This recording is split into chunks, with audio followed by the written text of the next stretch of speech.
La 3. ¿Es cierto que existe una doble creación descrita en Génesis? ¿Existe una doble creación? Bueno, tenemos la creación de Génesis capítulo 1 y luego aparece la creación de Génesis capítulo 2. Evidentemente, a nivel literario, en el libro de Génesis aparecen dos creaciones. La primera, desde los ceros, desde no había nada, la tierra estaba desordenada y vacía, hasta la creación del hombre, en donde aparentemente Dios crea al hombre y a la mujer de manera simultánea. Dice, hagamos al hombre a nuestra imagen y semejanza, y creó al hombre, varón y hembra los creó. Aparece en Génesis, en el capítulo 1. Pero luego en el capítulo 2 de Génesis, en contraparte a lo que dice el capítulo 1, en el capítulo 1 dice que toda la tierra estaba cubierta por agua, pero en el capítulo 2 habla de un desierto, todo estaba desierto. En el capítulo 1 habla de una creación que comienza desde que apareciera lo seco en la tierra, luego las plantas, los animales, los peces, las aves de los cielos, luego las lumbreras y finalmente el hombre. En capítulo 2 de Génesis aparece primero el Dios creando al hombre, al varón, Adán, y luego creando todo lo demás. Y cuando terminó la creación de todo, entonces al final creó a la mujer, poniendo al hombre a dormir y sacando de su costado a su compañera.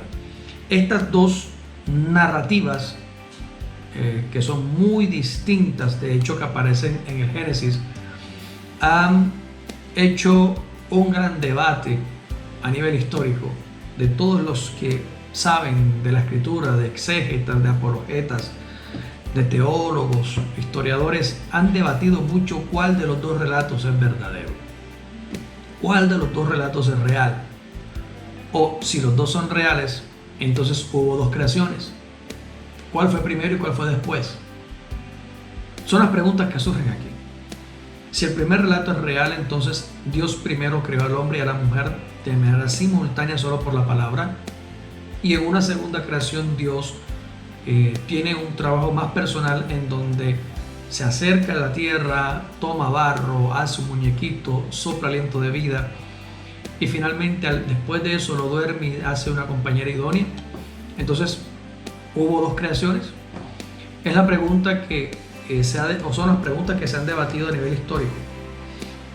Realmente, debido a la antigüedad del texto, de los textos del Génesis, 1.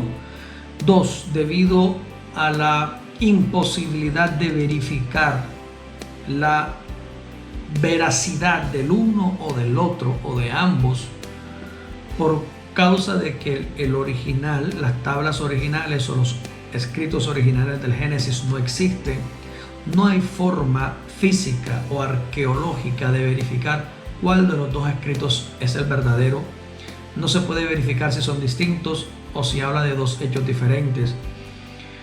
Debido a que las fuentes que se tienen son muy tardías, estoy hablando del siglo IV, del siglo V antes de Cristo, en donde al parecer, por la evidencia que tenemos, el capítulo 1 lo escribió un grupo de personas y el capítulo 2 lo escribió otro grupo de personas de escuelas teosóficas distintas dentro del judaísmo.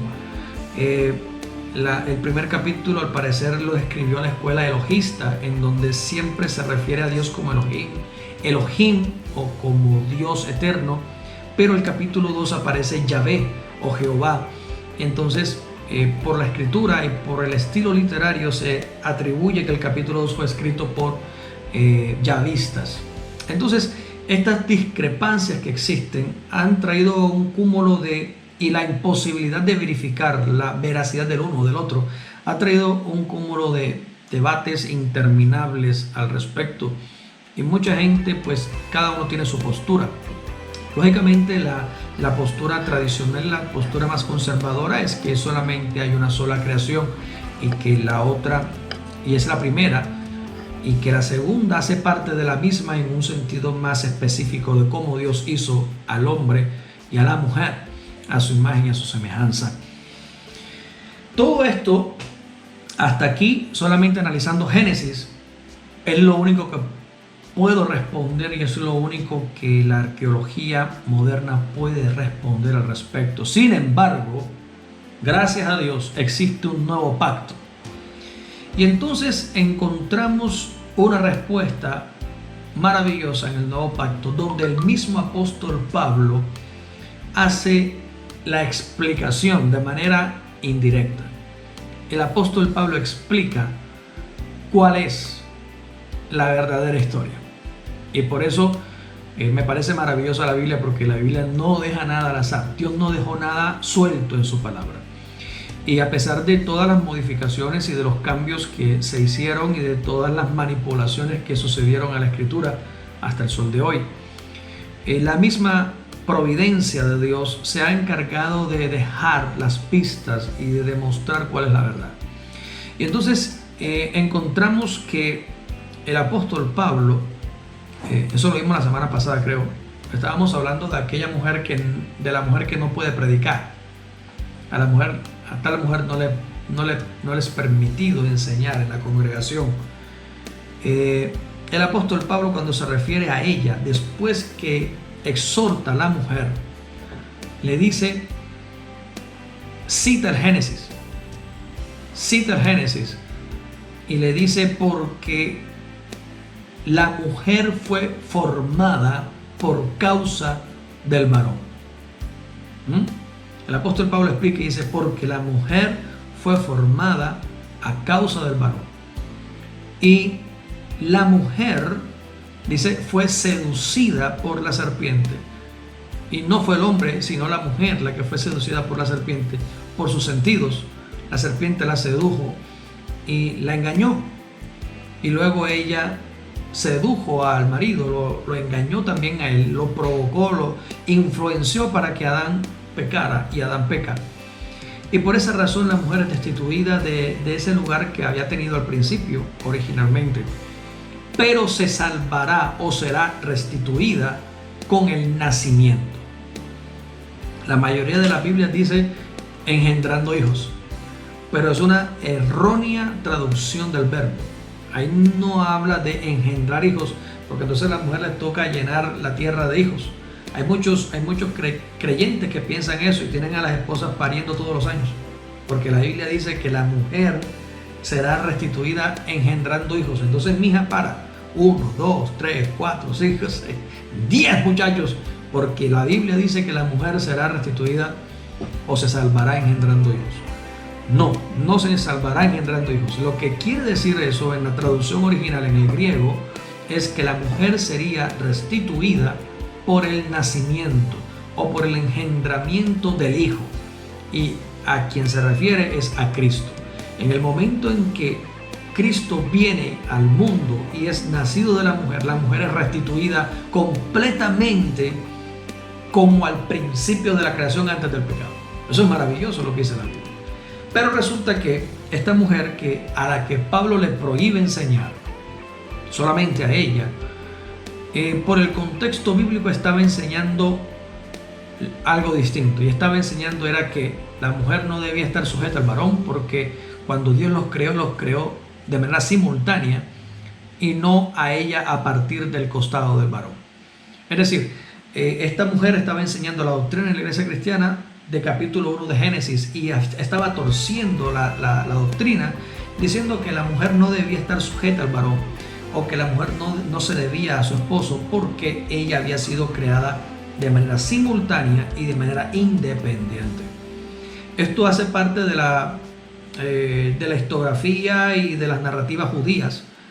De hecho, hay una mitología muy profunda en este capítulo 1 de Génesis y del capítulo 2. Hay historias interminables y narrativas interminables de los judíos en el judaísmo, y en el judaísmo pagano también, en el paganismo, en donde hablan de esa primera mujer como si hubiera sido real, que sí había existido una mujer en la primera creación, que esa mujer que fue creada de manera simultánea con el hombre no quiso someterse al hombre, no quiso sujetarse al mandato divino, y entonces Dios la expulsa del paraíso, y esta mujer se convierte en un espectro, en un demonio, en un espíritu que vivía en los bosques. Y este espíritu en la mitología judía y pagana se le llama Lilith. Y modernamente se le atribuye a ella el engendramiento de los demonios súcubos en la demonología. Pero no me voy a ir hasta allá, solamente quiero mencionar lo que esta mujer en la iglesia estaba enseñando y estaba haciendo que las mujeres se desviaran de la verdad por esta doctrina. Entonces el apóstol Pablo corrige y le dice a esa mujer: le prohíbo que predique, no le permito que enseñe en la congregación, y explica por qué la mujer fue creada a partir del varón. Pero la mujer después fue restituida con el nacimiento de Cristo. Entonces el apóstol Pablo, que sí tenía conocimiento más cercano, directo a la fuente, seguramente tiene mucha más ventaja que nosotros 2000 años después para saber cuál era el texto correcto. El apóstol Pablo defiende la escritura y explica cuál es la creación bíblica, la verdad bíblica, y es la que aparece en Génesis capítulo 2. Esa narrativa es correcta sin demeritar la narrativa del capítulo 1. Entonces, lo que podemos entender en conclusión es que, Rafa, no hay dos creaciones distintas. Hay una sola creación narrada desde el objetivo de dos grupos de personas distintas, las cuales ninguna de ellas fue testigo ocular de lo que sucedió. Esto fue y vino por revelación, y seguramente el narrador hizo lo que pudo en un lenguaje muy primitivo para tratar de explicar algo tan sublime, y pues eso es lo que tenemos. Sin embargo, el apóstol Pablo sí tiene la certeza de lo que pasó, y por eso lo enseña en la iglesia, prohibiéndole a la mujer que estaba enseñando una herejía que siguiera enseñando. Listo, termino esa pregunta. Termino esa pregunta. No sé si hay algún comentario al respecto